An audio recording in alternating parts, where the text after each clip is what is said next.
He came to the underground market searching for a weapon. Something powerful enough to defend his village, something forged from steel or darkness or ancient magic. But the deeper he walked into the labyrinth of whispering merchants and flickering lanterns, the more he sensed that this place did not trade in normal weapons. The air felt thick with secrets, the stone floors vibrating with the faint hum of caged creatures and cursed relics.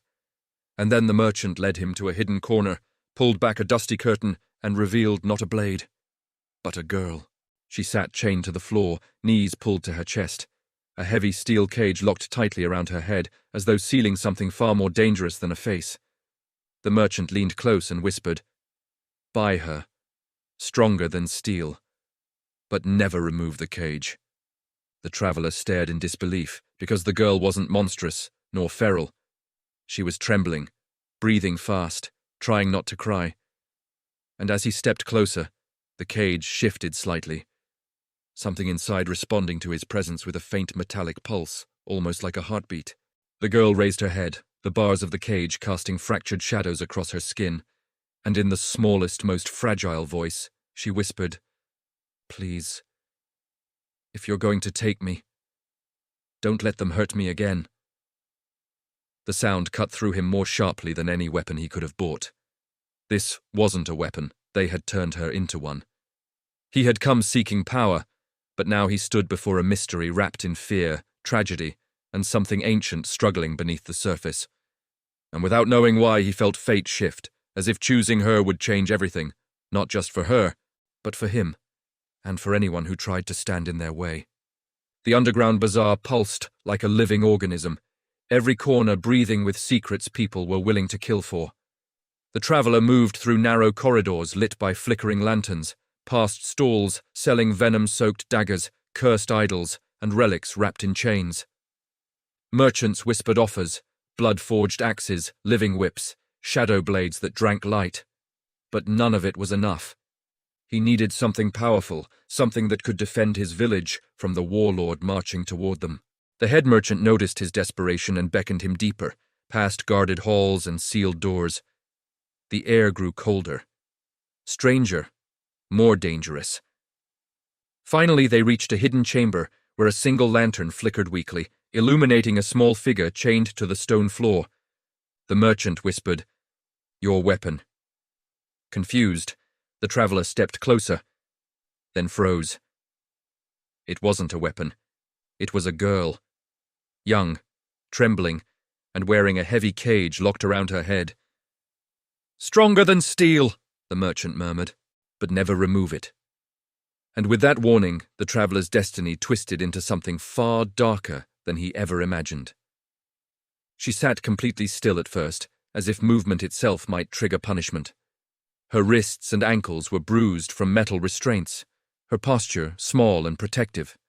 The cage around her head was brutal, bars woven like a prison, locked with runes that glowed faintly, as if containing something alive inside. The traveler knelt slowly, trying not to startle her. "What's your name?" he asked gently, but she flinched at the sound of his voice. The merchant chuckled. "She doesn't speak unless she must. She's dangerous when she does." But as the traveler leaned in, he heard her whisper, soft, fragile, desperate. "Please, if you take me, don't let them put the needles in again." His heart twisted. This wasn't a weapon. It was a tortured child forced into something she never chose. Yet something else was wrong. The cage hummed, reacting to his touch, as if sensing something familiar, or hungry. The merchant watched carefully, eyes narrowing. "Strange," he murmured. "It's reacting to you." And for the first time, the traveler wondered what exactly he had stumbled into. With a heavy sigh, the merchant unrolled a scroll detailing rules, strict, deadly rules, for owning the girl. The traveler listened, confused and horrified. "She was born with a curse," the merchant explained. "A power that grows with emotion. The cage suppresses it." He tapped the metal lightly, and the runes glowed faintly. "Remove it, and she becomes something no blade, no army can stop." The traveler glanced at the girl, startled. She looked too small, too frightened to be a threat. But then he noticed her breathing quicken whenever anyone stepped too close. not out of fear, out of restraint, as though something inside her was fighting to awaken. "Why sell her?" the traveler demanded. The merchant smiled coldly. "Because she's unstable. She bonds too fast. She destroys anyone who hurts her." The girl trembled, lowering her head. The traveler hesitated. He came seeking a weapon, but found a child who'd been turned into one. Yet some part of him knew. Leaving her here would be worse than death, and so, with a deep breath, he agreed to the purchase that would change everything. The merchant handed the traveler a pair of small keys, one for her chains, one for her cage. "The second key," he warned, "must never be used." The traveler pocketed both, unsure of the fate he had accepted. When he unchained her, the girl limped forward cautiously, expecting a blow. Instead, he offered his hand. She stared at it long enough for tears to gather in her unseen eyes before placing her small fingers in his. The bazaar wasn't eager to let her go. Some guards demanded she stay, others whispered that the cage held a demon. The merchant waved them off, reminding them the sale was legal. Even so, as they walked through the tunnels, the traveler noticed shadows following them, mercenaries, thieves, collectors. The girl's breathing intensified, the cage pulsing faintly with warning. Outside, under the night sky, she paused, inhaling real air for the first time in years. "It's cold," she whispered. The traveler wrapped his cloak around her. She froze, not in fear but in disbelief. No one had ever done that before. As they made their way through the forest, her steps grew steadier, though she clung to his sleeve like someone afraid of being abandoned. Strange things began happening around her, plants bending toward her as if sensing her presence, the air shimmering faintly when she grew anxious. Once, when the traveler tripped on a root, something invisible pushed him upright. She gasped. "I didn't mean to," she whispered through the bars. "It just reacts." The cage flickered, runes glowing brighter each time she felt fear or pain. "Does it hurt you?" he asked. She nodded silently.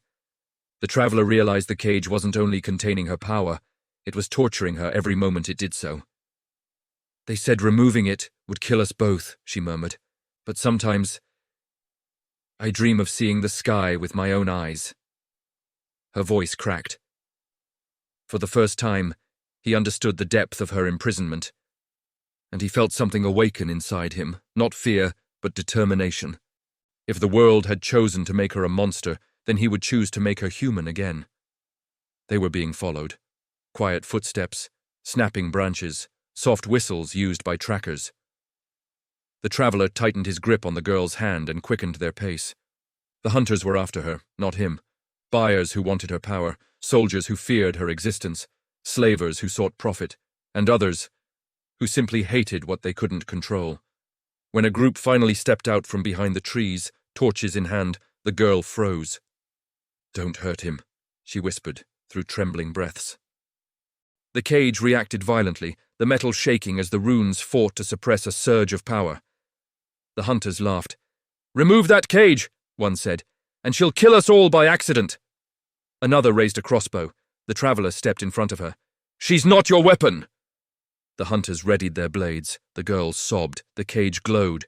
And then, something broke inside her. The ground shook. Trees bent. The hunters fell back in terror. Even restrained, her power was overwhelming. The traveler grabbed her hand and fled, whispering, "It's okay. I won't let them take you."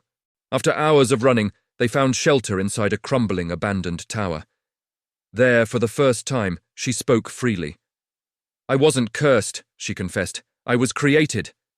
She explained through tears how her village, long destroyed, experimented on children to forge living weapons. The cage wasn't meant to suppress a curse. It was meant to imprison a gift they couldn't control. "I didn't want to hurt anyone," she whispered.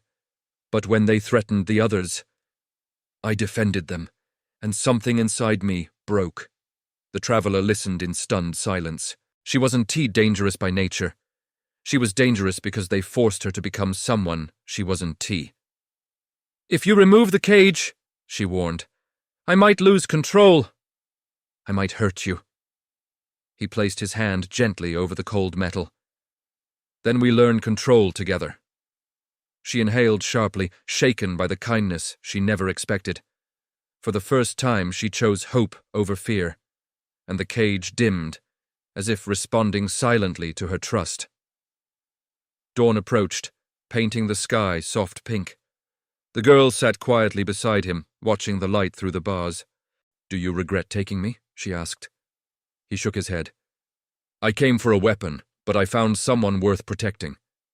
Her breath hitched. No one had ever said she deserved protection. Then slowly, shakily, she lifted her hands.